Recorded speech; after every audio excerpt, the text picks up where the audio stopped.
SSC GD 2026 की परीक्षा चल रही है, आप सबको मालूम है। हर बच्चा जब तैयारी करता है तो उसका बस एक ही सपना होता है कि भाई मेरा नंबर कैसे भी करके आ जाए। लेकिन साथ में वो चाहता है कि किसी भी तरह की हर मेहनती बच्चा ये चाहता है कि एग्ज़ाम में किसी भी तरह की कोई धांधली नहीं होनी चाहिए। लेकिन अब एसएससी से बच्चों का भरोसा लगभग हर एग्ज़ाम में उठता ही जा रहा है। क्योंकि अभी एसएससी जीडी जैसे एग्ज़ाम में भी, जिसमें आगे फिजिकल भी है, उसमें भी अभी झांसी में आप देखो 6 बच्चों को गिरफ्तार करना पड़ा है। सोचो 6 बच्चे एक ही सेंटर पर गड़बड़ी कर रहे थे, यानी उनका एक्सेस था सीधा बाहर, रिमोट एक्सेस से वो अपना गड़बड़ी चल रही थी। और वो तो इन्विजिलेटर जो उस कक्ष में था, यानी जो उस लैब में रहा होगा, वो थोड़ा-सा जागरूक था। अगर वो जागरूक ना रहा होता तो ये 6 बच्चे बिल्कुल साफ-सुथरे तरीके से सिलेक्शन ले गए होते। पर सवाल ये है कि क्या ऐसे सभी जागरूक लैब वाले होते हैं? अगर वो नहीं होते हैं तो कितने सारे बच्चे इसी तरह से सिलेक्शंस ले रहे होंगे?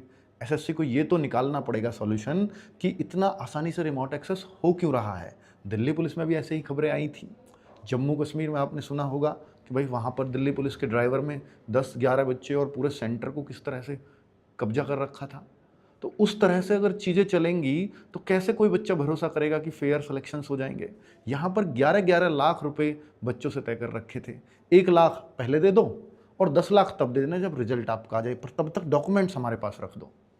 और बच्चे लोग हों या फिर उनको उस एग्ज़ाम में कराने वाले धांधली वाले हों, इनको इतनी सख्त सज़ा मिलनी चाहिए ताकि आगे से कोई इस तरह की सोचे भी ना। क्योंकि मेहनती बच्चा जो अपने हक के लिए दिन रात पसीना बहा रहा है, अगर उस तरह की चीज़ें उसके साथ होंगी तो कैसे कैसे हिम्मत जुटाएगा। सोचो कितने मेहनती बच्चों के एकदम से हौसले पस्त हो जाते होंगे अगर इस तरह की घटनाएं होती होंगी। तो एसएससी को चाहिए कि भाई रिमोट एक्सेस जैसी चीज़ें उसके एग्ज़ाम में हो ही ना। इस तरह के सॉफ्टवेयर डेवलप करने होंगे और एसएससी को इस चीज़ का सॉल्यूशन निकालना होगा जल्द से जल्द, वरना बच्चों का आपके ऊपर से भरोसा लगातार उठता जा रहा है। बच्चों, फिलहाल ये इस तरह की खबर आई है और आप लोगों से भी रिक्वेस्ट है कि ऐसे चक्करों में ना पड़ें। अब इन सभी बच्चों की ज़िंदगी तो बर्बाद होनी ही है, तो आप सब ऐसे चक्करों में पड़ते हो, इसलिए शायद वो सब जो आपसे आपसे डील करने वाले होते हैं तो वो आपसे शायद ऐसे ही बहला फुसला के वो आते रहेंगे